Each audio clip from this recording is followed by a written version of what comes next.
free throws, the quantity that we shot, offensively, that's what jumps out at me, Tom. And then defensively, I thought that we were poor in the second half. I give a lot of credit to Orlando. Some of those guys really made tough shots. But those are the two things. Better defense we have to play in the second half. And I like the quantity of free throws we shot as a team. Right, tonight's the first night we saw Markel come out and really seek some three-point shots. What did you think of how it looked and just the mentality behind it? That's it. And when we spoke, you know, I think at my media lunch and then after our first game and after practices and again tonight, that is the thing that I've been most pleased with. There is zero hesitance, and there hasn't been for a month. You know, he may not have made all the shots, but he shouldn't back away from any of them. And, you know, it's a statement. I think it's a real statement. And so, to your point, you know, him, what do you have? Did he shoot 4? Yeah, if she made 1, you know, that's good. That's a good mentality.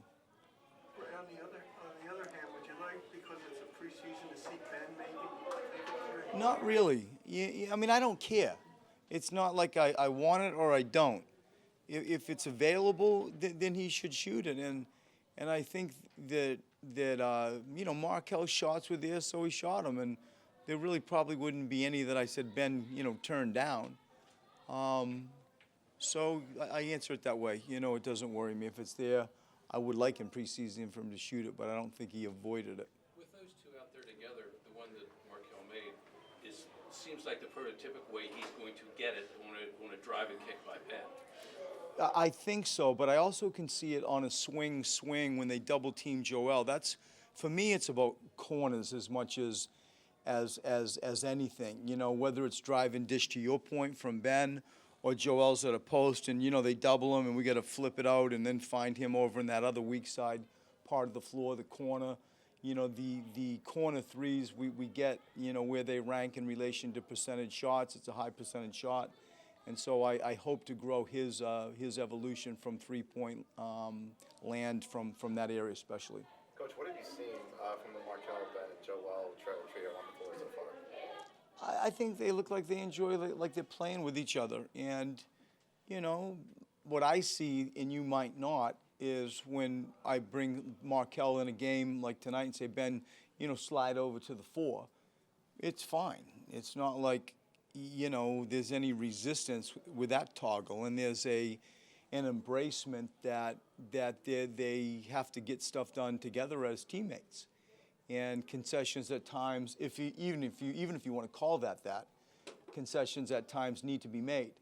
And I think we're all learning that Ben's going to have some value out of 4, as we've seen, you know, intermittently. But I think those 3 together have been excellent. Because your bench has taken a hit with injuries, do you have to figure out, like, over maybe these next 2 games, of how you're going to do that rotation? Yeah. We know your reserves, it matters. Well, that's right, Dee. And I've said yesterday or 2 days ago, that is what's kind of most on my mind. You know, when Wilson went down, it's now what?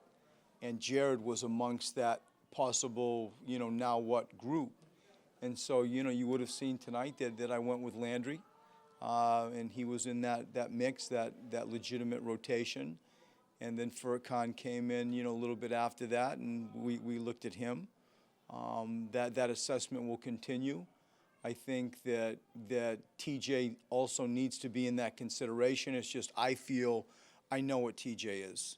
I really don't know what Landry is, and I'm learning more about Furkan as he, you know, comes back from a very successful European tournament. And so the sort of method to the madness as I sub the group is driven out of that. And ultimately, you know, prior to that Celtic game, you're going to have to stamp off on somebody and roll with that. And I think in China, you'll see me, you know, throw TJ in at a, you know, on the court, 2-1, 1-2, probably more of a 2. Let Ben have the ball a little bit like game 4 and 5 in the Celtic series.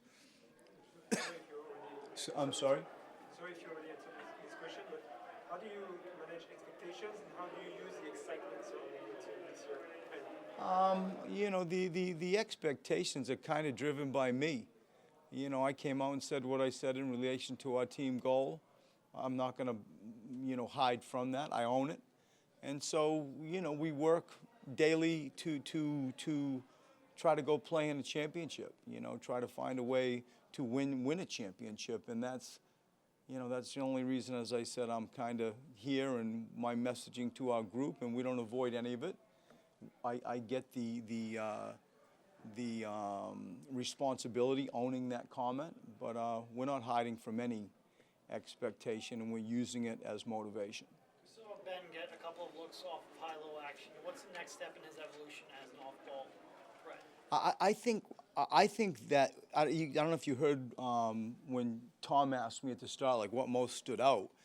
You see, when we go sit in a room, I do in Chicago, and they deliver like they do every year. These are the points of emphasis for the referees for this year. Here they call them bright lines. And so the bright line points of emphasis, as I'm watching it, was restriction of movement in the post, restriction of movement on the perimeter. And I think that we have them both. You know, you saw Joe get tangled up, free throws. You saw JJ, they're trying to hold him, free throws. You saw Ben back cut open space and get to the front of the rim and us reward it, free throws. And I think that bully ball, you know, doesn't intimidate us. You know, it's a style of play with Dario as well that at times we will embrace. And when you say, well, what is his evolution? I think the growth of just the knowledge, like I'm bigger than most, I'm 6'10", I'm a hell of an athlete, and finding that part of the court out of our structure, which he does, because we run an open post offense, interests me a lot, interests me a real lot. Will you coach those China games like any other exhibition game, preseason game, or being on the world stage or wherever in the spotlight like that, maybe to coach them a little different, players later, things like that? Possibly, you know, extend their minutes more than I have. You see that, you know, come the fourth period, you know, we sort of change our mentality and look at some of the young guys, and whatever happens, happens. And we may claw deeper into that fourth period than you've seen in the previous two games. And I would suspect that you would see that possibly even more in the fourth game before we go play, you know, a real NBA regular season game. Thanks, Brett. Thanks, everybody.